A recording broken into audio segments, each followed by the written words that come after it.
또 한번 인사 한번 드리겠습니다. 안녕하세요. 네, 반갑습니다.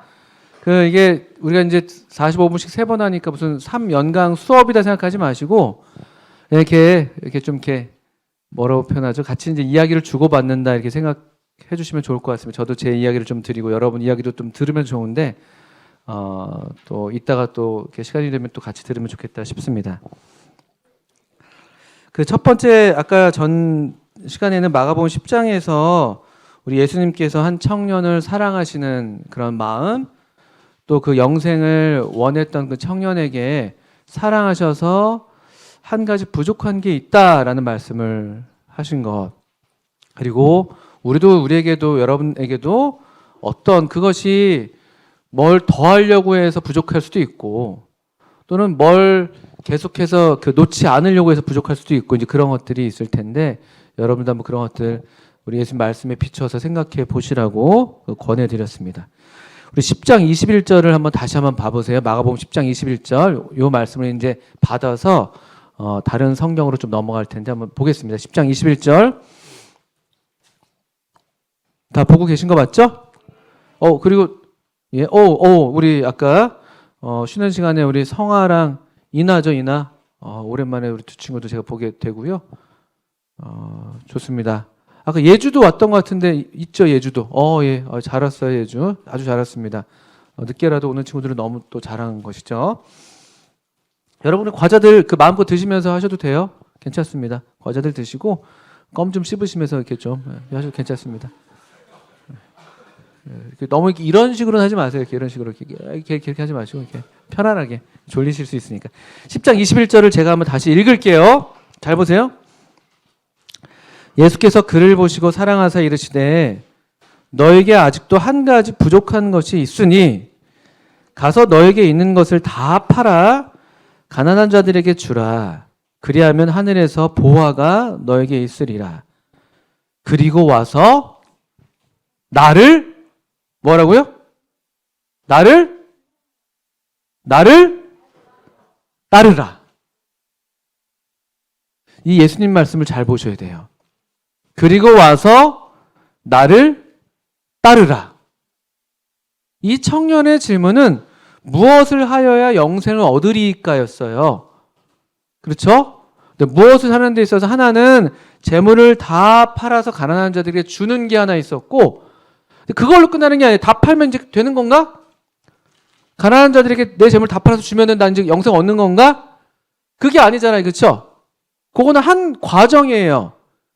궁극적으로 정말 마지막으로 이 청년이 해야 될 한 가지가 있는 거예요. 근데 그거를 가로막는 게 재물인 거예요. 재물. 이 청년한테는. 재물을 다 팔아서 가난한 자들에게 주라. 그리하면 하늘에서 보화가 너에게 있으리라. 그리고 와서 뭐 하라고요? 나를 따르라. 이 무엇을 하여 영생을 얻으리까? 영생을 얻는다는 것, 구원을 얻는다는 것, 구원을 받는다는 건요. 성경에서 여러 표현들로 바꿔서 표현하고 있는데 그 중에 하나 중요한 표현이 뭐냐면요. 예수님을 이 말씀 그대로예요. 따르는 거예요. 예수님을 따르는 거. 예수님을 따르는 거예요. 이게 아주 중요해요. 저는 여러분과 비슷한 나이에 구원받았어요. 초등학교 6학년 때. 그때 제가 새로 태어난 거예요. 초등학교 6학년 올라갈 그런 겨울방학이었는데요.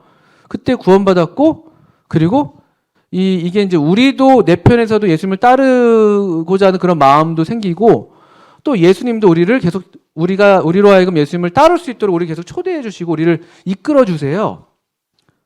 그래가지고 지금껏 하나님 은혜로 그냥 전 구원받았습니다라고 말할 수도 그냥 그런 말로만도 할 수가 있지만 저는 예수님을 따르고 있다라고 감히 말할 수가 있어요. 구원받았기 때문에 제가 살게 된 삶이에요. 아마 여기 앉아있는 선생님들도 그렇고 여러분 부모님들도 그렇고 구원받았으니까 난 끝났어. 보통 이렇게 얘기하는 분은 아무도 없을 거예요. 구원받았기 때문에 예수님을 이제 따르는 삶을 우리가 살아오고 있어. 이렇게 우리가 다 고백할 수가 있을 겁니다. 그리고 와서 나를 따르라 이런 말씀을 하셨는데 이제 그러면 예수님을 따르는 데 있어서 이건 우리 편에서 예수님께서 뭔가 예수님을 따르는데 따르지 못하게 하는 무언가, 예수님 말고 다른 것도 따르게 만드는 어떤 무언가가 있기 때문에 그걸 버리라는 거예요. 또 예수님도 따르고 이것도 따를 수는 없기 때문에 그걸 버리라는 거예요. 그런 말씀인데, 우리 편에서 해야 될 것에 대해서 예수님께서 좀 도전하셨다면은 우리가 이제 요한복음 1장으로 넘어가 볼 텐데요. 요한복음 1장에서는 예수님이 우리로 하여금 예수님을 따르도록 하시는 어떤 그런 또 귀한 말씀이 있어서 그 말씀을 소개해 드리려고 합니다. 요한복음 1장. 여러분 성경 요한복음 1장이에요. 요한복음 1장 36절. 요한복음 1장 36절. 자, 우리 성경에 보시면 옆에 요라고 쓰인 거 있죠? 요 찾으시면 돼요. 신약성경 143쪽. 요한복음 1장 36절. 이건 다 같이 읽을 거기 때문에 제가 좀 여러분 찾으실 때까지 기다릴게요. 요한복음 1장 36절. 찾으셨어요? 네. 민우 어디 갔어, 민우? 네? 알겠습니다. 참 민우랑 지우는 참 좋은 형제지간인 것 같아요. 아유, 민우 왔네. 어서 와, 민우야. 내가 너 지금 찾고 있었어. 아유, 무슨 험담을 해. 아니야. 민우야, 저 친구 아주 장래가 촉망되는. 민우야, 요한복음 1장 36절. 같이 한번 찾으시고. 됐습니까? 저기도 됐죠? 1장 36절. 자, 우리 같이 한번 읽겠습니다. 36절, 37절 읽겠습니다. 시작. 예수께서 건의심을 보고 말하되 보라 하나님의 어린 양이로다. 두 제자가 그의 말을 듣고 예수를 여기 이제 36절에 이 말을 한 사람, 예수께서 건의심을 보고 말한 사람은 누구냐면요, 요한이라는 사람이에요. 요한이 좀 많아요. 성경에 요한이 많아서 좀 여러분 구분하셔야 돼요. 여러분 우리 중에도 이름 똑같은 친구들 있나요? 우리 중에 아무도 없나 그래도? 우리 있어요. 이세연, 위세연 있어요. 우리 교회에 이세연, 위세연. 위세연 언니 있는 거 아세요, 여러분들? 여기 위세민 선생님 언니가 위세연 언니인데 저 맨날 헷갈려요. 이세연, 위세연. 이름 똑같은 친구들 더러 있을 수 있죠. 있습니까 또? 그런 것처럼요. 구분하셔야 되는 건데요. 요한복음 1장 36절에 이 말은 요한이 한 말인데 이 요한복음을 쓴 요한이 아니라 세례 요한이라고 불리는 요한이 있어요. 우리가 구분하기 위해서 세례 요한.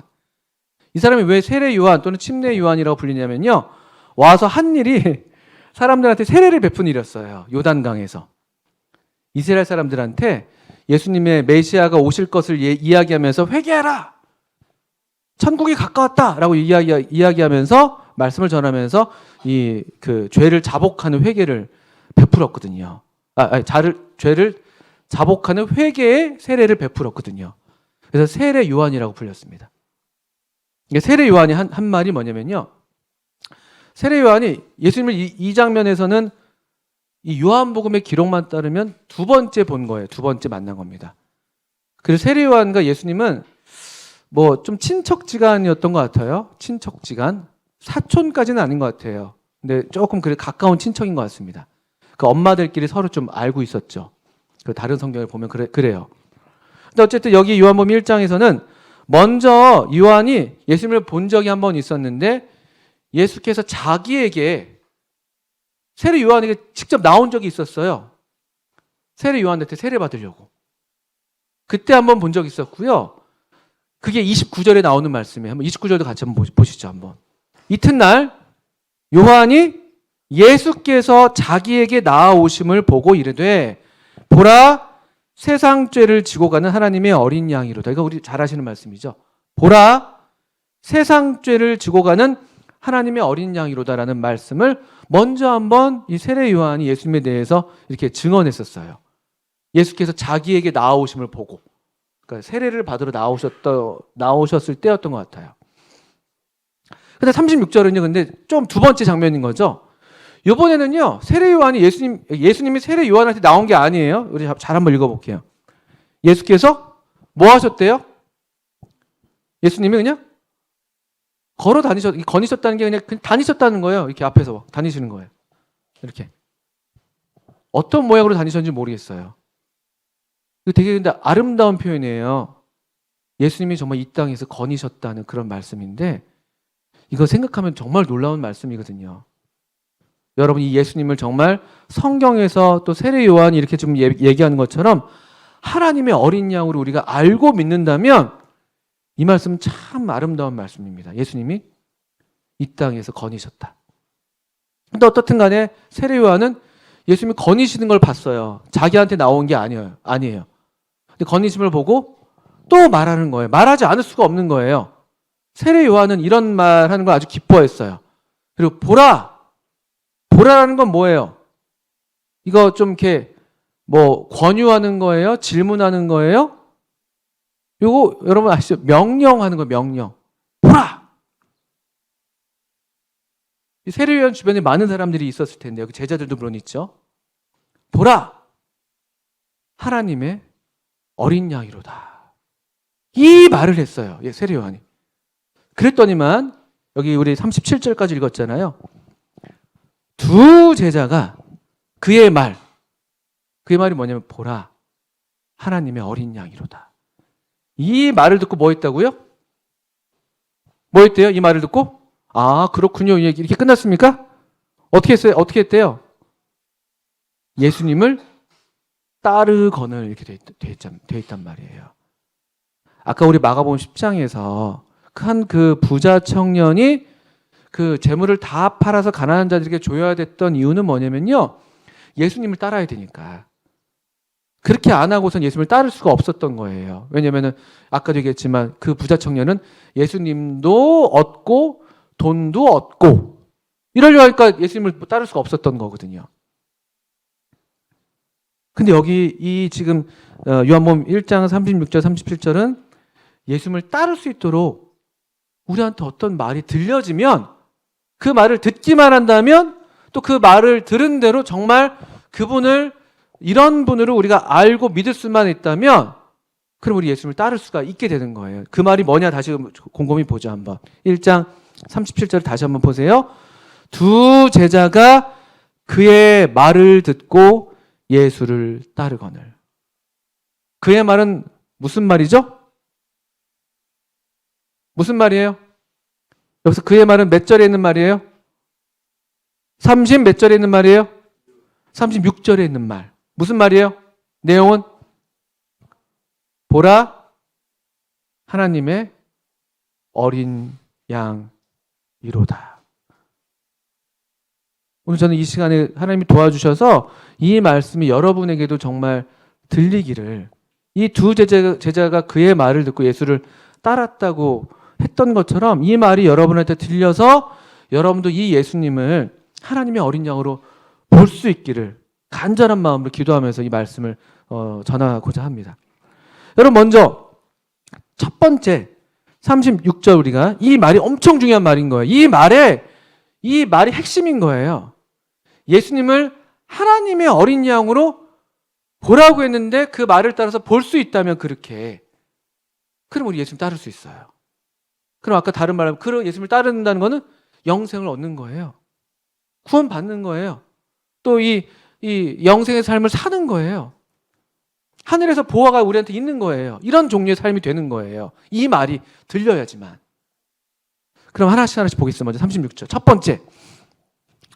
이 문장은 제일 첫 번째 이 예수님의 이 세례 요한의 말은 명령입니다. 명령. 명령의 내용은 뭐예요? 뭐라고요? 뭐 하라고요? 여러분 보고. 뭘 하래요? 해라 이렇게 했어요? 뭐 자라 이렇게 했어요? 들어라 이렇게 했어요? 보라.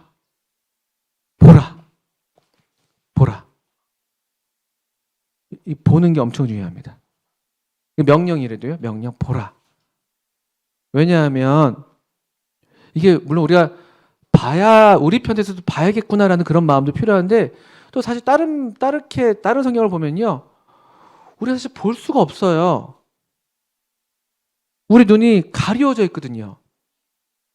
또 여러분, 우리 실제로 여러분들 지금 예수님 보는 게 생각보다 우리 실제로 보진 못하지만 예수님을 정말 이렇게 뭐랄까요? 생각하고 예수님에 대해서 또 성경 말씀을 읽고 말씀을 듣고 이런 거 쉬워요, 어려워요, 여러분요? 여러분 집에 있으면 예수님 말씀 막 읽고 싶으세요? 혼자서 막 보통? 또 막 그 유튜브 말고 나는 좀 이렇게 예수님과 관련된 설교 말씀 듣고 싶어. 보통 그렇습니까? 생각보다 우리 안 그래요. 우리 대부분이 아마 다, 저도 마찬가지예요. 우리 눈이요. 우리 죄악된 눈이, 우리가 여러분 사람이 죄 짓고 나서 제일 타락한 게, 제일 첫 번째로 타락한 게 눈이에요. 눈이 밝아져. 성경은 눈이 밝아졌다고 얘기하고 있지만 사실은 밝아진 게 아니에요. 눈이 밝아져가지고 안 봐도 될 걸 보게 됐어요. 눈이 밝아져 자기들이 벗은 것을 알고 부끄러워서 그 나뭇잎으로 치마를 엮어서 만들었다. 이런 말씀 있잖아요. 이게 눈이에요, 눈. 이 죄 때문에 타락한 우리들이 가장 지금 크게 오염을 겪고 있는 건 뭐냐면요. 우리 보는 것들에 대한 거예요. 보는 것들. 그러니까 봐야 될 거 못 봐요. 정말 하나님 바라봐야 되고 하나님 영광을 바라고 즐거워야 되고 예수님 많이 생각하고 깊게 묵상하고 예수를 뭐 생각하라, 예수를 바라보자 이런 말씀들이 있는데 우리 보통 안 그렇습니다. 그리고 여러분 또 실제로 산업 중에서 우리의 경험이잖아요. 지금 우리 여러 다양한 사업들이 막 발달하고 있는데 가장 빠르게 지금 발달하고 있는 분야의 산업이 여러 분야가 있습니다만요.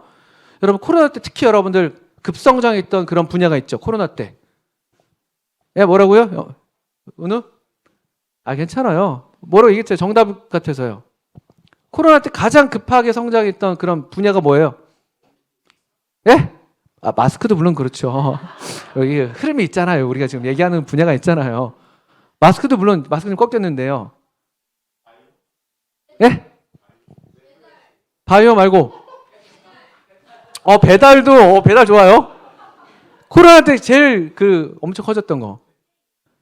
게임을 비롯한 우리 여기 백도엽 선생님이 지금 입술이 근질근질 하시거든요. 백도엽 선생님 무슨 일 하시는지 아세요? 예, 영상 크리에이터 뭐 이런 거 하시잖아요. 그 영화 만드는 도엽인가 개인 채널 있으시더라고요. 저 구독 안 했습니다. 할까 하다가 아직은 준비가 안 된 것 같아서 안 했는데. 여러분 요 코로나 때 제일 발달한 것 중에 하나가 뭐냐면요. 영상이에요, 영상. OTT? 갑자기 넷플릭스 무슨 왓챠? 티빙 또 뭐 있어요? 예? 무슨 TV? 뭐? 유튜브? 유튜브는 지금 최강 포식자죠. 최강 포식자. 모든 게 다 유튜브에 있어요. SNS 인스타그램도 그렇고 등등등. 그쪽 분야가요. 코로나 때 엄청 이제 발전했잖아요. 그리고 계속 발전할 거예요. 한번 이걸 우리 이제 경험했으니까 이거 이상은 또 갈 거니까. 근데 문제는 뭐냐면요. 저도 그렇거니와 우리가 겪는 문제는 뭐냐면요. 볼 걸 못 보는 거예요. 안 봐도 될 것들을 너무 많이 보니까 우리 눈이 그렇지 않아도 이게 타락되어 있는 마당에 눈이 계속 그쪽으로만 그 시력이 발달되는 거예요. 이 시력이라는 게 눈이. 뭔가 그래서 여러분 또 그 눈으로 그 타락의 그 전조가 있었을 때 이거 되게 흥미로워요. 그 이브가 하와가 열매를 봤더니만 어떻게 보였다고 되어 있었어요? 열매를 봤더니만 보암직도 하고 눈의 타락이 항상 눈의 타락. 아마 여러분이 겪는 문제가 저는 여기에 있다고 생각해요. 오늘날 많은 사람들이 예수님 믿기가 어려워요. 전보다 생각보다. 왜냐면요. 보라라는 이 말씀을 따라서 보지를 못해요. 이 말씀을 들어도 그때 잠깐 좀 이렇게 좀 마음을 잠깐 들었다가도 고개만 돌리면 온통 다른 볼 것들이 너무나 많으니까. 사실은 그래서 이 명령이 오늘날 더 좀 이렇게 더 아주 필요한 명령이라고 저는 생각이 들어요. 왜냐하면 우리 눈이 이미 너무 많이 다른데 팔려 있기 때문에. 근데 이 세례 요한의 하나 장점인데요. 세례 요한은요. 일하면서 눈이 밝았던 거예요. 지금 예수님이 자기에게 나오고 있었다고 그랬습니까? 그랬어요, 안 그랬어요? 예? 첫날은 그랬지만 지금은 자기한테 오는 것도 아니에요. 그냥 여기 왔다 갔다 하는데 세례 요한의 눈은요, 예수님께 고정되는 거예요. 예수님만 따라다니는 거예요. 예수의 다니심을 보고. 이게 이 세례 요한의 놀라운 어떤 그런 특징 중에 하나라고 여겨져요. 또 우리도 예수님을 정말 믿기를 원한다면, 또 우리가 믿는다고 할 것 같으면요, 우리의 시선이 계속 예수님을 따라야 되는 거예요. 예수님을 주목하는. 이런데 우리가 더 들여줘야 될 필요가 있습니다. 보라. 보라. 보라. 엄청 중요한 말씀이에요. 이 말씀은 뒤에 다시 또 말씀을 드릴 겁니다. 이 보라가 도대체 어떤 의미인가? 어떻게 우리 예수님을 지금 이 시점에, 예수님 지금 이 땅에 계신 것도 아닌데 우리는 어떻게 예수님을 볼 수 있는 건가? 이런 질문을 할 수가 있잖아요. 그게 뭘 의미하는가? 오늘날. 조금 이따 다시 설명을 드리겠고요. 그 다음 두 번째. 그러면 이 제자들이 실제로 이 말씀을 들어서 봤던 그분이 누구냐는 거죠. 그분이 누구냐? 자, 그분은 누구래요? 보라. 그다음 뭐래요?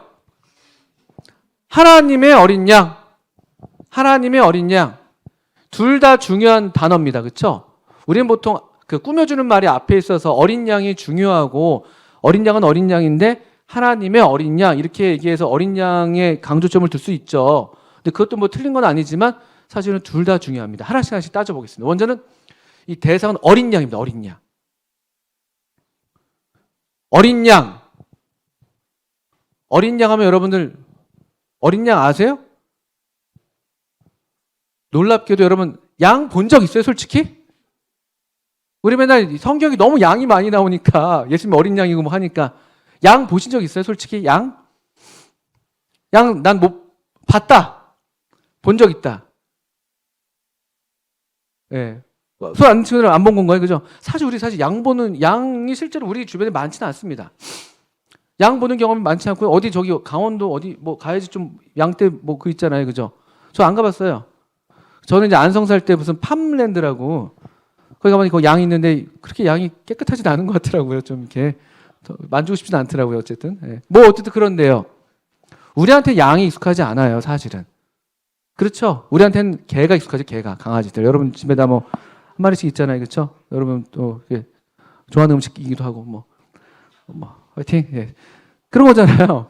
근데 여러분 어린 양이라고 할 때 우리한테 익숙하지 않은데 세례 요한 그리고 이 말씀을 듣고 있는 제자들 또는 이스라엘 사람들한테는 양은 엄청 익숙한 동물이죠.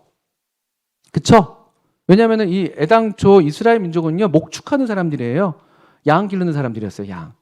양과 염소 뭐 이런 것들. 그 문화 자체가 일단 우리가 개가 우리한테는 익숙한 것처럼요. 이 사람들은 양이 아주 익숙한 동물이죠. 양이 어떤 뭐라고 그러죠?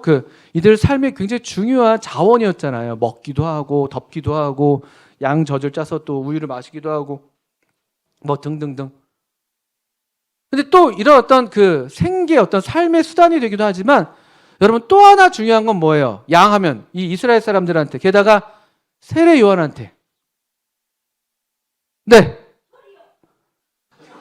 털 말고 그러니까 털은 아까 얘기했어. 너무 좋아. 너무 좋아요. 저 순수함. 여러분 지금 순수함을 많이 잃어버렸어요. 고3들 얼굴 찌든 거 봐라. 야, 와. 여러분 저렇게 밝고 명랑해. 옷도 오늘 색깔도 죽여줘요. 개나리색. 아주 청천연색으로 엄마는 분홍색이시고 봄이네요. 봄. 예. 여러분 이스라엘 사람들한테 양은 또 하나 잘 익숙한 게 우리 다 어릴 때부터 성경을 들어와서 아시겠습니다만 제사죠. 제사. 그리고 세례 요한에게 있어서도 양은 아주 특별해요. 세례 요한의 집안, 세례 요한은 어느 가문 출신인지 아세요? 무슨 지파? 레위 지파예요. 사가랴와 엘리사벳은 둘 다 레위인이었어요. 레위인들은 성전에서 봉사하는 특별한 사람들이었잖아요. 성전 봉사의 주된 일 중에 하나가 날마다 아침 저녁으로 제사 드리는 거예요. 세례 요한이 예수님을 보는데 예수님은 어린 양이야. 어린 양 딱 하면 이스라엘 사람들, 제자들 너나 할 것 없이 그냥 탁 상기가 되는 것들이에요. 어린 양은 구약 성경의 핵심이에요. 핵심. 어린 양. 성경의 핵심이에요. 이건 신약 성경에도 그렇고 요한계시록 가서도 어린 양이 계속 나오시거든요. 너무 아름다운 표현이에요. 여러분 구약 성경에 제가 창세기 아까 우리 타락할 때 이야기했는데 사람들은 아까 그 눈이 밝아져가지고 자기들이 벗은 줄 알고 부끄러워서 그 가리려고 그 나뭇잎을 엮어서 치마로 만들었죠. 그런데 하나님이 그때 어떻게 해주셨는지 아세요? 그래서 한번 3장 한번 여기 창세기 한번 볼까요, 여러분들? 직접 성경을 봅시다. 창세기 3장 제가 몇몇 부분들을 좀 보여드릴게요. 창세기 3장 7절 먼저 한번 아까 그 죄의 결과잖아요. 3장 7절. 창세기 3장 7절. 이에 그들의 눈이 밝아져 자기들이 벗은 줄을 알고 무화과 나무 잎을 엮어 치마로 삼았더라. 이게 사람들이 한 거예요. 우리는 보지도 않아야 될 것들이 우리 눈이 밝아져서 보게 된 거예요. 우리 자기 자신. 눈이 밝아져 자기를 봐요. 자기를. 이게 죄의 결과입니다. 우리 사춘기 때 우리 자기한테 엄청 사로잡히잖아요. 그게 다 죄의 결과예요. 사실은요. 죄 짓기 전에는요. 우리가 우리 자신에 대해서 탐구할 필요가 없었어요. 그냥 하나님의 시선으로 충분했었어요. 하나님이 나를 보시는 시선.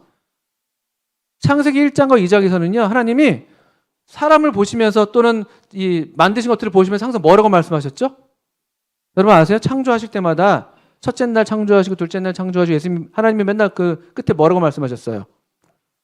보시기에 좋았더라. 사람을 만드시고는 보시기에 심히 좋았더라 했어요.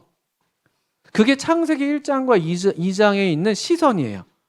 하나님이 보시는 것만 있어도 되는 거예요. 그게 우리한테 그냥 그거 자체가 만족이었어요. 그게 우리의 정체성이었어요. 그냥 나는 하나님이 보시기에 참 좋아. 그런 뭐 인식조차도 없었죠. 사실은요. 아담에게 뭐 나라는 그런 하와에게 그런 인식조차 없었을 거예요. 그런 게 필요가 없는 거예요. 내 자아가 뭔지 이런 것들 필요가 없어요. 완전히 그냥 그 뭐랄까요, 그런 분열을 겪지 않은 그런 그 어떤 완전한 어떤 통일, 연합 가운데 우리가 살았을 테니까요.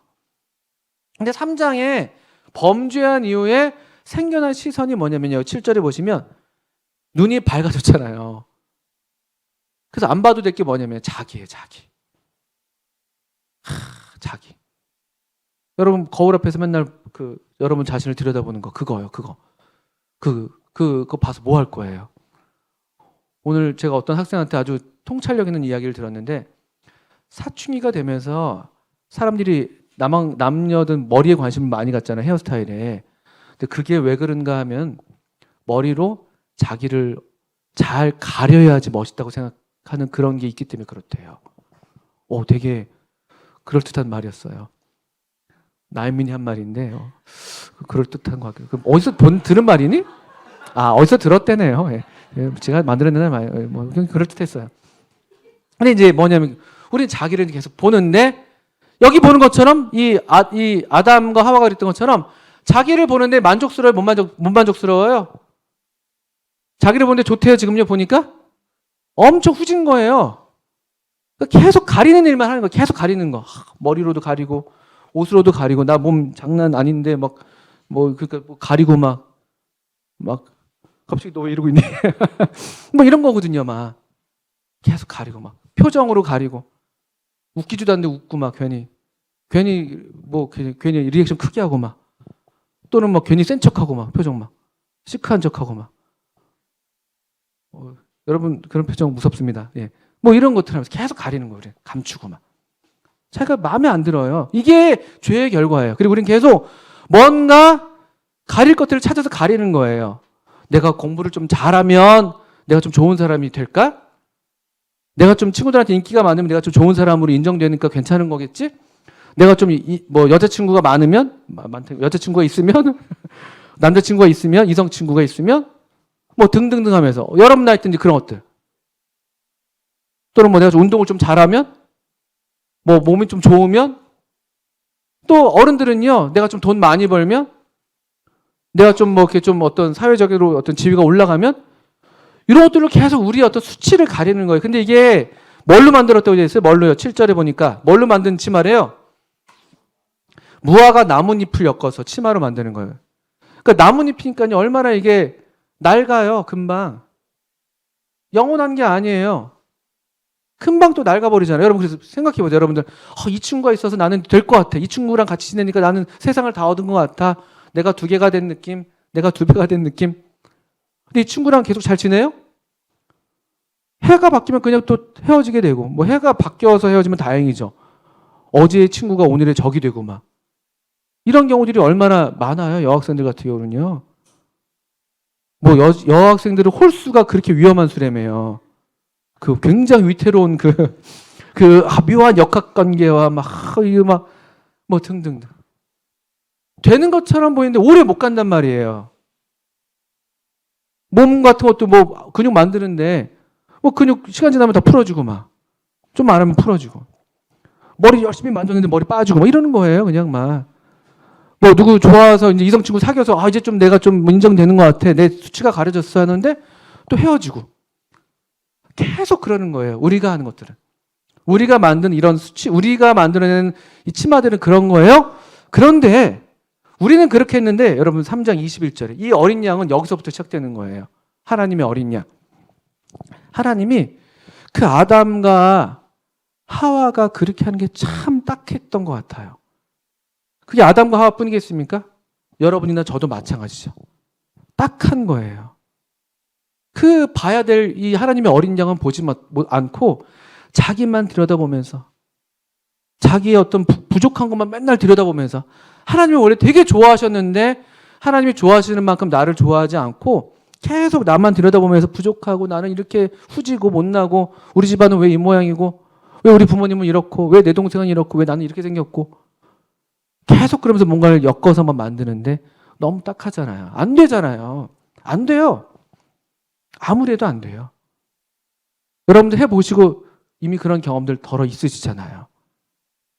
뭔가 좀 친구들한테 인정받아보는 그걸 안 되고 그렇게 해서 유지할 수도 없고 그런 우리를 보셔서 그랬는지 모르겠는데 21절에 보시면 여러분 이거 보세요. 여호와 하나님이 아담과 그의 아내를 위하여 어떻게 하셨대요? 가죽 옷을. 우리는 무화과 나뭇잎을 엮었는데 하나님은 우리를 위해서 그 나뭇잎 치워라. 그리고 가죽 옷을 입히셨어요. 가죽 옷. 여러분 여기 놀라운 하나의 그 의미가 내포되어 있어요. 가죽을 얻으려면 어떻게 해야지 가죽을 얻을 수가 있어요? 좋아요, 민우. 악어 가죽? 너 악어 가죽 좋은 건데 또 어떻게 알았니? 정답이에요. 꼭 악어는 아니어도 좋을 것 같고요. 어떤 게 여기에 내포되어 있어야 돼? 가죽 옷을 입히려면 뭐가 있어야 되는 거예요? 사실은 짐승이 어떤 짐승인지 모르겠지만 거기 죽음이 있는 거예요. 죽음이. 놀라워요. 하나님의 어린 양이라고 말했을 때는요. 여기서부터 거슬러 가요. 아니에요. 사실은 여기도 아니에요. 이 어린 양은 아마도 이 가죽 옷이 그런 의미가 있었지 않았나 싶은데요. 여러분 조금 더 뒤로 넘겨보면요. 베드로 전서라는 성경이 있어요. 배전. 베드로전서 1장 여기 신약 성경 377쪽.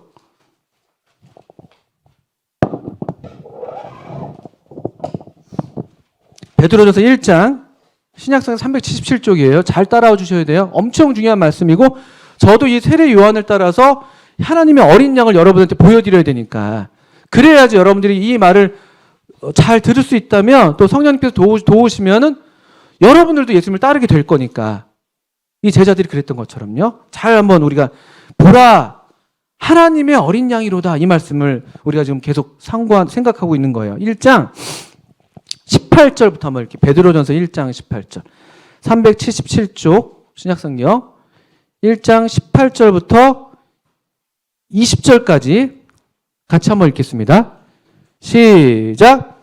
너희가 알거니와 너희 조상이 물려준 헛된 행실에서 대속함을 받은 것은 은이나 금같이 없어질 것으로 된 것이 아니요 오직 흠없고 점없는 어린 양 같은 그리스도의 보배로운 피로 된 것이니라. 그는 창세전부터 미리 알린 바 되신이나 이 말세에 너희를 위하여 나타내신 바 되었으니. 여러분이 어린 양이요, 창세기 3장이 첫 등장이 아닌 거예요. 여기 1장 18절부터 20절 읽었는데 좀 말이 어려울 수 있지만 18절에 우리가 구원이라는 말과 비슷한 말, 거의 같다고 보여지는 말은 대속함이에요. 대속. 18절에 대속. 우리의 잘못된 행실, 여기 그 헛된 행실, 어떤 잘못된 행실, 우리의 죄에 대해서 대신 갚아주신 거예요. 근데 그걸 어떻게 대신 갚았나 얘기하니까 18절에 보니까 은이나 금으로 갚는 게 아니라, 우리 보통 돈으로 다 해결하려고 그러잖아요. 얼마 하면 돼? 어떡하면 돈으로 다 해결하잖아요. 근데 그런 걸로 해결되는 게 아니라는 거예요. 은이나 금같이 없어질 것으로 되는 것이 아니고 19절에 우리의 지난날의 잘못, 또 오늘 우리가 또 여전히 계속 짓고 있는 잘못들, 또 앞으로 여러분들 살 날이 많았으니까 얼마나 많은 죄들 계속 지을 거예요? 그 모든 죄들에 대한 값을 대신 갚아주는 값으로 지불된 건 은이나 금이 아니라 19절에 본 것처럼 흠없고 점없는 어린 양 같은 그리스도의 보배로운 피. 어린 양이라는 단어 나오죠. 어린 양. 예수님 그리스도의 피로 우리가 우리의 죄값이 갚아졌다 이렇게 얘기하는 거예요. 근데 여기 지금 그건 좀 나중에 더 얘기하겠지만 20절이에요. 근데 이 어린 양 같은 그리스도는 보세요. 언제부터 준비가 된 거예요? 창세기 3장에서 아담과 하와 때 준비가 됐다고 되어 있습니까? 네? 언제래요? 창세? 뭐예요? 전. 창세는 세상을 창조했다는 거예요. 창세기. 세상을 창조한 다음에 아담과 하와가 죄를 지었네. 얘네 나뭇잎 엮고 있네. 왜 안 되겠다. 야, 어린 양 어딨냐? 이렇게 한 게 아니에요. 언제부터라고요? 창세 전에. 이게 놀라운 신비예요. 이 어린 양은 영원 때부터 있었던 거예요. 인간의 범죄 때문에 생겨난 플랜 B가 아니에요. 인간이 범죄했으니까 생겨난 해결책이 아니라 창세 전부터 미리 알림 바 되어 있었다. 누구에게 알려져 있을까요? 미리 알림 바 돼. 아마 우리 성부, 성자, 성령 하나님, 이 삼위일체 하나님께는 이미 있었던 창세 전부터. 이게 어린 양이에요. 근데 우리를 위해서 마지막 때에 직접 나타나신 거예요. 우리를 위해서. 여기 20절 말씀을 보면. 이 마지막 때 그 세례 요한 때 직접. 세례 요한이 직접 그걸 봤죠. 그러니까 놀라운 거예요. 예수께서 건의심을 보고. 이 영원하신 하나님의 아들이신 창세 전부터 미리 알려진 바 돼 계신 그 하나님의 아들이신 그 하나님께서 지금 사람이 되셔서 그 어린 양이 정말 어린 양처럼 이 땅에서 지금 왔다 갔다 거니셨던 거예요. 그분을 볼 수 있는 눈이 있다는 건 얼마나 복된 건지 몰라요. 얼마나 우리를 감동하게 하는 진리인지 몰라요. 하나님이 이 땅에 오셨다. 어린 양으로. 왜냐하면 이 어린 양이 한 일이 뭔가 보니까 그 보배로운 피를 흘려서 대속하시기 위해서, 그 제물이 되기 위해서, 그 이스라엘 백성들이 아주 익숙하게 알고 있었던 성전에서 성막에서부터 시작해서 매일같이 사실 아침 제사, 저녁 제사 맨날 드렸거든요. 날마다 양들이 죽어 나가는 거예요. 항상 이스라엘 백성들이 알고 있어요. 양들이 죽어. 제단에서 피가 흘려져. 왜냐하면 내 죄 때문에 이스라엘 백성들의 죄를 대신 갚기 위해서 양들이 맨날 죽어나는 걸 이스라엘 백성들은 너무나 잘 알고 있었어요. 그 제사, 그 봉사에 익숙했던 가문이었던 레위 지파의 그 자손이었던 세례 요한은 너무나 잘 알고 있었던 것이죠. 그리고 구약 성경을 이 사람들은 우리가 아는 것보다 훨씬 더 잘 알고 있었거든요. 왜냐하면 그 당시 학교라는 게 이제 뭐 따로 있지도 않았지만 그 당시에 교육 과정은 성경이었거든요. 이스라엘 백성들한테는. 너무 익숙한 거예요. 창세기 3장, 창세기 22장 같은 데는 여러분 잘 아시는 아브라함이 아들 이삭을 제물로 바치는 장면 나와요. 여러분 그 장면, 그 이야기 아시죠? 어릴 때부터 많이 들으셨죠? 하나님이 100살 때 아브라함한테 이삭을 주시더니만 얼마나 귀한 아들이에요. 외아들. 우리 중에도 그 독자들 있죠, 독자들. 있죠? 없나요, 우린? 없나? 유민이! 너 독자야, 그치? 독자란 말 알죠? 얼마나 귀해요. 저 알아요. 우리 유민이 부모님이 유민이 얼마나 귀하게 여기는지. 유민이 할머니도 그렇고.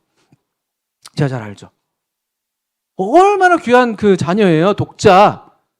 이삭. 근데 갑자기 하나님이 이삭을 나한테 바치래요. 바친다는 게 주님, 우리 부모들이 저도 그런 기도하는 것처럼 저희 자녀들을 주님께 바친다라고 할 때 그냥 주님을 위해서 좀 잘 살고 이런 걸 얘기하는 게 아니라 정말 문자 그대로 죽이라는 거예요. 바치라는 게. 제물로 드리라는 거였어요. 아주 무서운 명령이잖아요. 사람을 자기 아들을 칼로 죽여서 제물로 바치라는 거예요. 번제로. 각을 떠가지고 완전히. 그 아브라함이 근데 그 말씀을 순종해서 아들 데리고 정말 모리아 산으로 가는 거예요. 너 아들 이삭을 바치라는 명령을 듣고. 그 아들도 이삭도 참 착하죠. 등에다 나무찜을 지고 같이 가요. 아버지, 우리 지금 제사 지내러 간다고 하는데 근데 번제할 어린 양은 어디 있어요? 아주 천진난만하죠. 그러니까 또 아브라함은 하나님이 예비하실 거야. 그리고 가는 거예요, 그냥. 그때 이삭의 나이가 여러분과 비슷한 나이라고 보통 얘기하고 있죠. 왜냐면 나무찜을 질 정도니까. 제단에 그 제사, 그 불 피워야 될 나무를 지고 갈 정도니까 적어도 10대 이상이었을 거다 얘기해요. 근데 아브라함이 그 제단에서 정말로 이제 죽이려고 칼을 들었는데 그때 하나님께서 하늘에서 소리를 내셔서 아브라함아, 네 아들 독자에게 이삭에게 손대지 말아라. 내가 이제 네가 나를 경유하는 걸 내가 알겠다. 그러면서 그래서 아브라함이 딱 멈추고 고개를 돌렸더니만 거기에 뭐가 있었어요? 그 어떤 그 덤불나무에 걸려 있었던 양이 있었잖아요. 이건 이스라엘 역사 이야기에서 우리 단군 이야기 같이 아주 가장 핵심적인 이야기예요. 왜냐하면 이스라엘 사람들은 아브라함이 그들의 조상이었거든요. 믿음의 조상 아브라함. 아브라함 하면 딱 이삭. 이 사건은 이 일종의 이스라엘 민족들의 하나의 그냥 민족 정체성이에요. 그러니까 이 하나님의 어린 양이라는 말을 들을 때 이스라엘 사람들은 그 어린 양. 우리 그 창세기 3장에서 그 가죽옷. 그 아브라함이 이삭을 바치려고 했을 때 하나님께서 예비하셨던 그 어린 양. 그 양. 또 시간이 지나서 아까 계속 말씀드렸던 그 성막과 성전에서 계속 제사 지었던 그 양. 탁 떠오르는 거예요. 근데 이 양이 게다가 그냥 어린 양도 아니잖아요. 누구의 어린 양이라고 해요? 누구의 어린 양? 하나님의 어린 양이에요. 하나님의라는 말이 보통 붙을 때는요, 가장 최고의 완전한 으뜸의 이런 표현에 보통 우리가 이 성경의 용례는 그렇대요. 근데 그런 의미도 물론 있지만 또 정말 그런 의미에서 정말 최고의 어린 양, 이제까지 어린 양 중에서 이런 양은 없는 거죠. 이렇게 순결하고 이렇게 아름답고 이렇게 귀하고 값어치가 있고 그런 어린 양도 없었고 또 이거는 하나님께서 친히 준비하신 바로 그 어린 양. 알람을 제가 해놨습니다. 바로 그 어린 양. 여러분, 예수님이 하나님의 어린 양이세요. 그 아담과 하와의 수치를 가려주셨던 그 가죽옷. 그 이삭이 죽어야 될 그 자리에 하나님께서 이삭 대신 준비해 놓으셨던 그 양. 이스라엘 백성들이 날마다 자신들이 지었던 죄로 말미암아서 이 죄책 때문에 또 죄의 형벌에 대해서 두려움이 있었는데 그것들을 해결하기 위해서 대신 제단에 올라갔던 그 양. 그리고 오늘 여기 이 제자들뿐만 아니라 저와 여러분을 위해서 이 땅에 친히 오신 하나님께서 영원 전에 친히 준비해 주신 그 어린 양. 보라, 하나님의 어린 양이로다. 이 말을 들었을 때, 이 말을 제대로 들었던 제자들이 듣고 어떻게 했다고요? 예수님을 따랐다고요. 이래야지만 예수님을 따를 수가 있어요. 이래야지만. 이 예수님이 하나님의 어린 양이시구나라는 것이 우리 마음에 깨달아지고 믿어져야 또 정말 그 명령대로 보라라고 해서 고개를 들어서 봤더니만 와, 이 어린 양이 바로 그 어린 양이구나라는 것이 우리 마음에 비춰졌을 때야 우리가 예수님을 따르게 되는 거예요. 저에게는 그런 경험이 있어요. 이거는 쉬는 시간 이후에 말씀을 드리도록 하겠습니다. 잠깐 쉬어야 되겠죠? 여기까지 하겠습니다. 감사합니다.